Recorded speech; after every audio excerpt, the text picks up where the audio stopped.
तो आज हम लोग क्या पढ़ेंगे? आज हम लोग पढ़ेंगे कुछ MCQs, ठीक है, जो कि आपके एग्जाम में पूछे जा सकते हैं। क्लास 12 के एग्जाम में ये आपको आगे अगर आप स्टडी करते हैं, नेट के एग्जाम देते हैं तो उसमें भी काम आएंगे, ठीक है।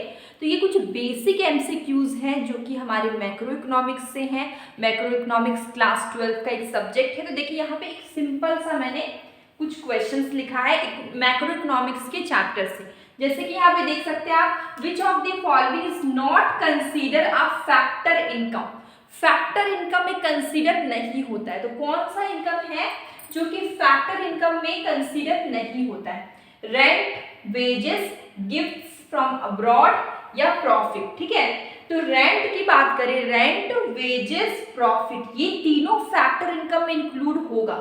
लेकिन गिफ्ट फ्रॉम अब्रॉड, ठीक है, ये क्या, ये कौन सा इनकम में आ जाएगा? गिफ्ट फ्रॉम अब्रॉड आ जाएगा आपका ट्रांसफर इनकम में, ठीक है। तो इसका आंसर क्या होना चाहिए?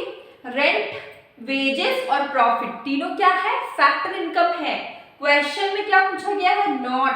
Not consider a factor income, तो इसका आंसर हो जाएगा गिफ्ट फ्रॉम अब्रॉड, क्योंकि ये क्या है? ट्रांसफर इनकम है। तो आंसर हो जाएगा इसका आंसर होगा सी।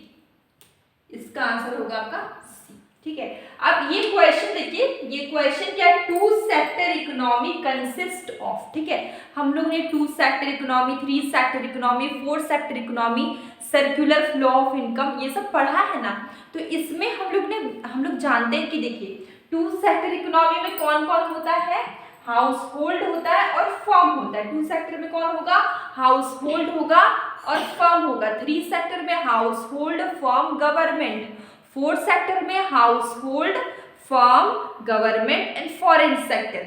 तो ऐसे ही जैसे ही सेक्टर बढ़ेगा वैसे वैसे बढ़ते ही जाएगा। जैसे कि टू सेक्टर में दो लोग होते हैं, एक होता है हाउस होल्ड, एक होता है फर्म, ठीक है।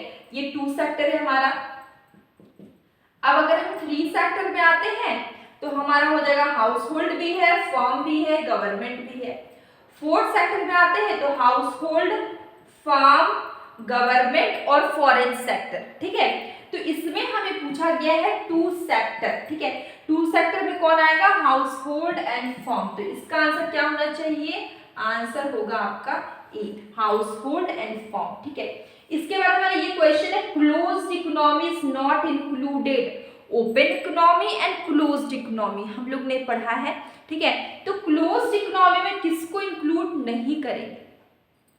क्लोज्ड इकोनॉमी मतलब कि जो भी बिजनेस होगा, जो भी ट्रेड होगा, वो कंट्री के अंदर ही होगा, बाहर नहीं होगा, ठीक है।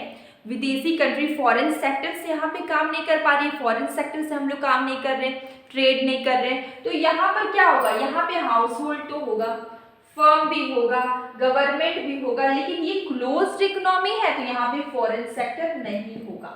और यहाँ पे क्या पूछेगा? In a closed economy fill in the blanks is not included, कौन सा इंक्लूड नहीं हो रहा? तो इसका आंसर हो जाएगा आपका D, foreign sector. Closed economy में फॉरेन सेक्टर इंक्लूड नहीं होता है, ठीक है। अब एक्सेस डिमांड, डेफिसिट डिमांड हम लोग ने पढ़ा है, इसका आंसर आप बताइए। Excess demand leads to increase in the level of employment. Wrong. Level of employment excess demand में बढ़ता है, एम्प्लॉयमेंट बढ़ता है, या फिर decrease in the level of employment, या no change in the level of employment या नन, ठीक है। तो आपको बोला कि एक्सेस डिमांड, ठीक है। एक्सेस डिमांड में क्या होगा? आपका एम्प्लॉयमेंट बढ़ेगा। कैसे? देखिए सबसे पहले देखिए, डिमांड बढ़ता है, ठीक है, तो प्रोडक्शन बढ़ता है। डिमांड बढ़ता है तो क्या होता है? प्रोडक्शन बढ़ता है, लोगों को क्या मिलता है? काम मिलता है। प्रोडक्शन बढ़ेगा, ज्यादा काम होगा, तो वहां पे ज्यादा से ज्यादा लोगों को क्या किया जाएगा? हायर किया जाएगा। तो लोगों को क्या मिलेगा? काम मिलेगा, ठीक है, काम मिलेगा। लोगों को क्या मिलेगा?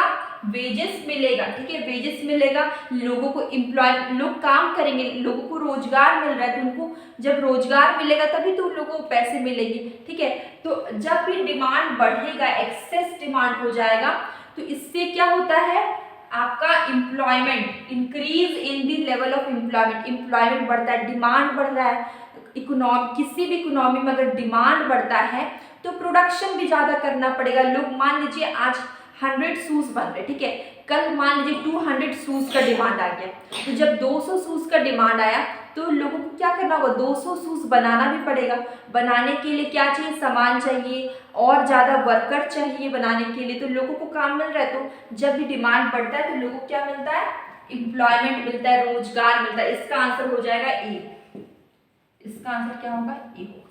तो ये कुछ हमारे क्वेश्चंस थे जो कि MCQ के क्वेश्चंस थे, जो कि आपको 1 मार्क्स में पूछे जा सकते हैं, ठीक है। चाहे आप क्लास 12 में हो या फिर आगे आप नेट की पेपर दे रहे हो।